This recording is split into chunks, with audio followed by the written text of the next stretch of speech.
بسم اللہ الرحمن الرحیم۔ تعویذ اور جھاڑ پھونک کی شرعی حیثیت کیا ہے؟ آج جو میں گفتگو کروں گا یہ مکمل اس کا جو ماخذ ہے وہ مفتی تقی صاحب کی ایک کتاب ہے تعویذ گنڈے کی حقیقت۔ اسی کتاب سے میں مکمل گفتگو کروں گا۔ تو دو شفٹ میں اس کو بانٹ دوں، پہلے جھاڑ پھونک کے بارے میں شریعت کیا کہتی ہے، اس کے بعد تعویذ گنڈے کے بارے میں شریعت کیا کہتی ہے، دونوں چیز میں بیان کروں گا۔ تو پہلے میں بات کرتا ہوں کہ جو جھاڑ پھونک ہے اس کے بارے میں شریعت کیا کہتی ہے۔ اس سلسلے میں 3 جماعت ہے۔ ایک جماعت تو تعویذ کو اور جھاڑ پھونک کو سرے سے شرک سمجھتی ہے، دوسری جماعت ہے جو اس کے اندر 24 گھنٹہ لگی رہتی ہے، اور تیسری جماعت ہے جس کا نظریہ بالکل معتدل ہے۔ تینوں جماعت کے بارے میں سلسلے وار تذکرہ کروں گا، اور اس کے فوائد کیا ہیں، جائز شکل کیا ہیں، کس طرح تعویذ کرنا چاہیے، جھاڑ پھونک کس طرح کرنا چاہیے۔ تو پہلے میں گفتگو کروں گا جھاڑ پھونک کے اوپر، یعنی جو پانی میں دم کرتے ہیں یا یوں ہی جسم پر دعا پڑھ کر کے دم کرتے ہیں، اس کی شرعی حیثیت کیا ہے۔ تو جھاڑ پھونک کے سلسلے میں یہ چیزیں جائز ہیں، لیکن چند شرائط کے ساتھ۔ جن الفاظ کے ذریعے آپ جھاڑ پھونک کر رہے ہیں ان الفاظ میں، ان جملوں میں کوئی شرکیہ لفظ نہیں ہونا چاہیے، کوئی شرکیہ جملہ نہیں ہونا چاہیے۔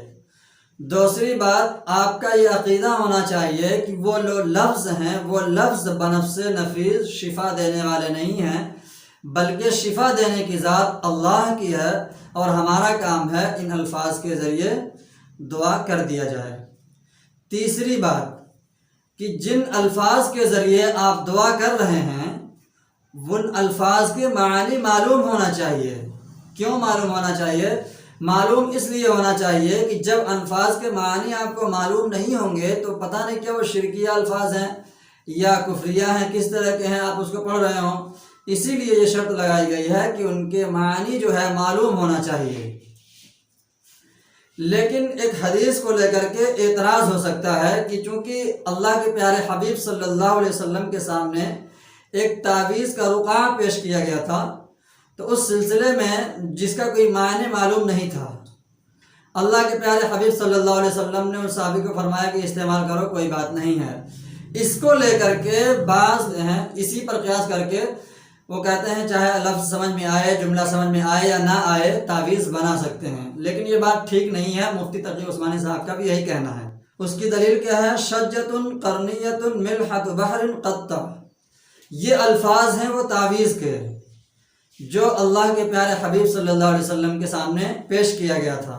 حضور نے فرمایا اس کا استعمال کرو، کوئی دقت نہیں ہے۔ تو یہ جو واقعہ ہے یہ ان صحابی کے ساتھ خاص ہے، اس کا عموم پر فیصلہ نہیں کیا جائے گا۔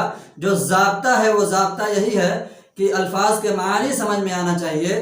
اگر یہ حدیث میں آتا ہے ان الفاظ کے ذریعے، اگر دعا کی ہے یا اس کو انہوں نے پہنا ہے لکھ کر کے، تو یہ ان کی خصوصیت ہے، چونکہ شارع خود اس وقت موجود تھے۔ تو اللہ کے نبی صلی اللہ علیہ وسلم، اس کے بارے میں بہت احادیثیں ہیں، کئی صحابہ کو الگ جو ہے اللہ کے نبی صلی اللہ علیہ وسلم نے اجازت دی ہے کئی چیزوں میں۔ تو یہ ہو گئی بات جھاڑ پھونک کے سلسلے میں، اور تھوڑی اس میں اور وضاحت ہو جائے کہ جھاڑ پھونک کے سلسلے میں یہ تو بات واضح طور پر ہو گئی کہ کن الفاظ کے ذریعے جھاڑ پھونک کر سکتے ہیں۔ دوسری بات، اللہ کے پیارے حبیب صلی اللہ علیہ وسلم نے فرمایا کسی بھی بیماری کے لیے دعا کیا ہے؟ دعا ہے اللہم ربنا اذهب البأس واشف انت الشافی لا شفاء الا شفاؤک شفاء لا یغادر سقما۔ ابو داؤد کتاب الطب کی روایت ہے۔ اس حدیث کے ذریعے بھی یہ ثابت ہوتا ہے کہ دعا کر سکتے ہیں، جھاڑ پھونک کر سکتے ہیں۔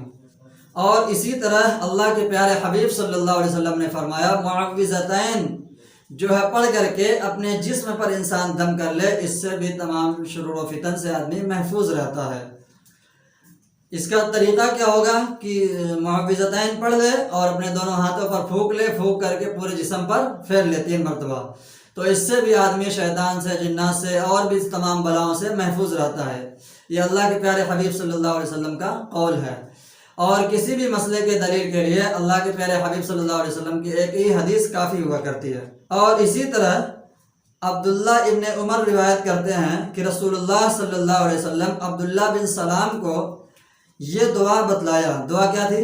اعوذ بکلمات اللہ التامۃ من شر ما خلق واللہ خیر حافظا وہو ارحم الراحمین۔ یہ دعا ہے، اللہ کے پیارے حبیب صلی اللہ علیہ وسلم نے سکھایا۔ حضور نے فرمایا اگر کسی کی آنکھ رات میں کھل جائے اور گھبراہٹ محسوس ہو تو اس دعا کو پڑھ لے۔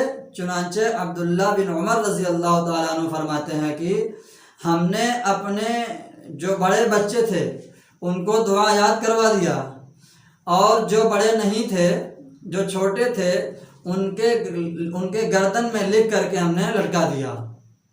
تو اس سے دو باتیں سمجھ میں آ گئی، ایک تو جھاڑ پھونک کرنا بھی جائز ہے، دوسری یہ بات بھی سمجھ میں آ گئی کہ اگر لکھ کر کے کوئی تعویذ پہن لیتا ہے تو وہ بھی جائز ہے، اور تعویذ کے لیے بھی وہی شرائط ہیں جو جھاڑ پھونک کے لیے ہیں۔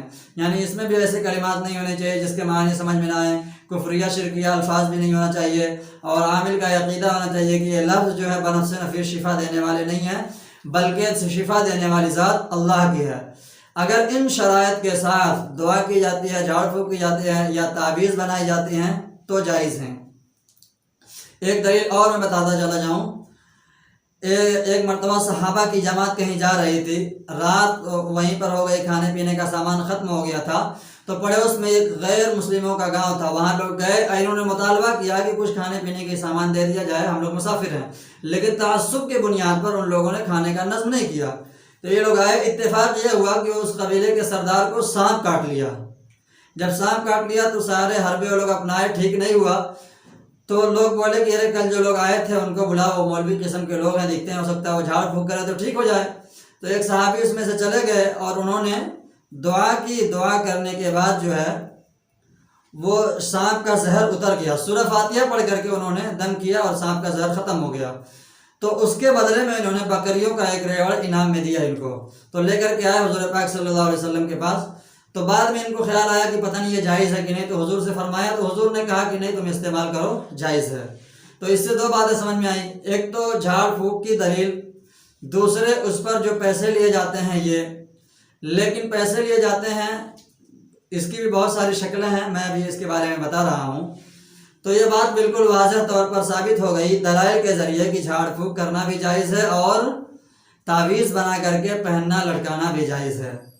لیکن اس کے آڑ میں آج کل جو کھیل چل رہا ہے وہ چیز بہت غلط ہے۔ وہ چیز کیا ہے کہ آج کل عاملین کو دیکھا گیا ہے تقریباً 90% وہ جھوٹ بول کر کے، دغا دے کر کے جو ہے عوام سے پیسہ اس قدر اینٹ رہے ہیں کہ عوام اس سے بہت پریشان ہے۔ حالانکہ وہ جو حدیث ہے انہوں نے خود سے ان کو دیا تھا بکریوں کا ریوڑ، لیکن آج کل طے کیے جاتے ہیں، 10 روپے کا سامان 10,000 کا بتا کر کے لوگوں سے پیسہ لیا جاتا ہے اور اس کے بعد ان کا کام کیا جاتا ہے۔ اور اس سلسلے میں بہت ساری خرابیاں ہیں، بعض جگہ پر دیکھا گیا ہے کہ مکمل طور پر صرف یہی کام کیا جاتا ہے۔ یہ بات بالکل واضح ہے، مفتی تقی عثمانی صاحب نے بھی فرمایا ہے، اور اسی طرح مولانا اشرف علی تھانوی رحمۃ اللہ علیہ نے بھی فرمایا ہے، تعویذ گنڈا اور جھاڑ پھونک کو مستقل مشغلہ بنا لینا یہ بات بالکل ٹھیک نہیں ہے۔ ہاں کسی کے پاس کچھ علم ہے تو اگر کوئی آ رہا ہے تو اس کا علاج کر دے، لیکن اس کو بزنس بنا لینا، اس میں بالکل گھل مل جانا، یہی کام کرنا، یہ کسی بھی طریقے سے ٹھیک نہیں ہے۔ اچھا، دوسری جو غلط فہمی ہے اس کے بارے میں لوگوں نے پال رکھا ہے، لوگ اس کو کہتے ہیں روحانی علاج، حالانکہ یہ 100% جھوٹ ہے، یہ 100% جھوٹ ہے، یہ روحانی علاج نہیں ہے، بلکہ یہ کہہ سکتے ہیں جیسے ڈاکٹر ہوتے ہیں، دوا دیتے ہیں، پیسے لیتے ہیں، کام کرتے ہیں، اسی طرح یہ بھی ہو گیا ہے، اس کو روحانی علاج نہیں کہہ سکتے ہیں۔ روحانی علاج کا مطلب یہ ہوتا ہے کہ آدمی کے اخلاقیات سدھر جائیں، اس کے قلوب بدل جائیں، جیسا کہ خانقاہوں میں ہوتا ہے، اس کو کہیں گے روحانی علاج۔ خانقاہ میں آدمی جاتا ہے تو اس کے پوری زندگی بدل جاتی ہے، وہ روحانی علاج۔ لیکن ان لوگوں کو غلطی لگی ہے، پتہ نہیں کہاں سے غلطی لگی ہے کہ اس کو روحانی علاج کہنا شروع کر دیے ہیں، جو کہ شرعاً یہ ٹھیک نہیں ہے۔ دعا تعویذ کو یہ کہنا کہ روحانی علاج ہے، یہ بات بالکل درست نہیں ہے، ہمارے اکابر کا یہ کہنا ہے۔ اچھا اسی طرح جو لوگ تعویذ کو شرک کہتے ہیں ان کی دلیل کیا ہے؟ ان الرقا والتمائم والتیوالات شرکن، اور اس میں ایک تمائم کا لفظ استعمال ہوا ہے۔ تمائم کا اردو میں کوئی معنی نہیں ہے، یہ عربی لفظ ہے، اردو میں الگ سے کوئی لفظ اس کے لیے استعمال نہیں ہے۔ تو بعض لوگوں کو غلطی لگی، تمائم کا ترجمہ انہوں نے تعویذ سے کر دیا، حالانکہ یہ بات ٹھیک نہیں ہے۔ تمائم کا ترجمہ تعویذ سے کرنا یہ بات ٹھیک نہیں ہے، جیسا کہ محدث عصر حضرت مولانا مفتی تقی عثمانی صاحب نے اس کی تشریح کی ہے کہ اس حدیث میں جو تمائم کا لفظ استعمال ہوا ہے، تمیمتن کی یہ جمع ہے، تو اس کا جو معنی ہے یہ تعویذ نہیں ہے۔ اسی حدیث کو لے کر کے جن لوگوں نے شرک ہونے کا فتویٰ لگایا ہے ان کی دلیل یہی ہے، حالانکہ انہوں نے اس لفظ کو سمجھا ہی نہیں جس کی وجہ سے وہ شرک ہونے کی بات کر رہے ہیں۔ تو میں جو دعا تعویذ کرتے ہیں ان کے لیے بھی اور جو کراتے ہیں ان کے لیے بھی ان دائروں میں رہ کر کے کرائیں۔ اور آج کل تو ایک عجیب سا مزاج بنا ہوا ہے کہ ہاتھ کٹ گیا تب بھی جو ہے تعویذ چاہیے، روزگار نہیں لگ رہا تعویذ چاہیے، گاڑی صحیح نہیں چل رہی تعویذ چاہیے، ہر بات میں تعویذ چاہیے، سارا مسئلہ تعویذ کے ذریعے حل کرنا چاہتے ہیں۔ یہ بالکل غلط ہے۔ ہر چیز میں ان کو کوئی نہ کوئی وظیفہ چاہیے، چل رہے ہیں پیدل تو ٹھینس لگ گیا، پیر میں جو ہے چوٹ لگ گئی، اس کے لیے بھی وظیفہ چاہیے، یہ بات ٹھیک نہیں ہے۔ یہ جائز تک تو کہہ سکتے ہیں لیکن بہت اچھی چیز نہیں ہے دعا تعویذ، صرف جائز ہے۔ سب سے بہتر طریقہ کیا ہے؟ بہتر طریقہ یہ ہے کوئی بھی پریشانی ہو، کوئی دقت ہو، اللہ کے بارگاہ میں 2 رکعت نماز پڑھیے اور اللہ سے طلب کیجیے، ان سے علاج کرائیے۔ اور خصوصاً اگر آپ غیر مسلموں سے علاج کراتے ہیں، وہ شبلی عمل ہوتا ہے جو شیطانوں کا عمل ہوتا ہے، اور اپنوں میں بھی کئی لوگ کرتے ہیں، تو ایسے عاملوں سے علاج کرانا تو بالکل درست نہیں ہے۔ اور دعا تعویذ کے چکر میں جو پڑ جاتے ہیں پھر ان کی پوری زندگی اسی میں لگی رہ جاتی ہے، انہیں سر میں درد بھی ہو جاتا ہے تب بھی وہ سمجھتے ہو وہ کسی نے کچھ کر دیا ہے۔ ایک دن دکان پہ گراہک نہیں آئے تب بھی ان کے دماغ میں یہ بات بیٹھ جاتی ہے کسی نے میرے کو کوئی جادو کر دیا ہے، اتنا وہم ان کے دل میں بیٹھ جاتا ہے، اور عاملین ان کے دلوں میں بٹھا دیتے ہیں کہ لگتا ہے کہ دنیا کا سارا کام اب تعویذ ہی سے صرف چلے گی، اگر تعویذ نہیں ہے تو کچھ نہیں ہونے والا ہے۔ تو اس طرح کی چیزوں سے بچنا چاہیے عوام کو، بہت زیادہ تعویذ استعمال نہیں کرنا چاہیے۔ کوئی بھی بات ہو اللہ کے بارگاہ میں حاضر ہو، اور دیکھیے سب سے پہلا مرتبہ یہی ہے 2 رکعت پڑھ سے اللہ سے دعا مانگے، دوسرے نمبر پر جھاڑ پھونک کرا لے یعنی دعا پڑھ کے کوئی دم کر دے یہ ہے، تیسرے نمبر پر تعویذ ہے جو جائز ہے، اس سے زیادہ اس کی کوئی اہمیت نہیں ہے۔ اس میں نہ تعویذ بنانے والوں کو ثواب ملے گا اور نہ ہی اس کے ذریعے علاج کرانے والے کو ثواب ملے گا۔ کوئی اس غلط فہمی میں نہ رہے کہ ہم خدمت کر رہے ہیں، یہ خدمت نہیں ہے، آپ ایک بزنس ہے۔ اور عمومی طور پر اس سے بچنا چاہیے، کیونکہ تعویذ آدمی جب بناتا ہے بہت زیادہ اس میں پڑ جاتا ہے تو پھر وہ غلط کام بھی کرنے لگتا ہے۔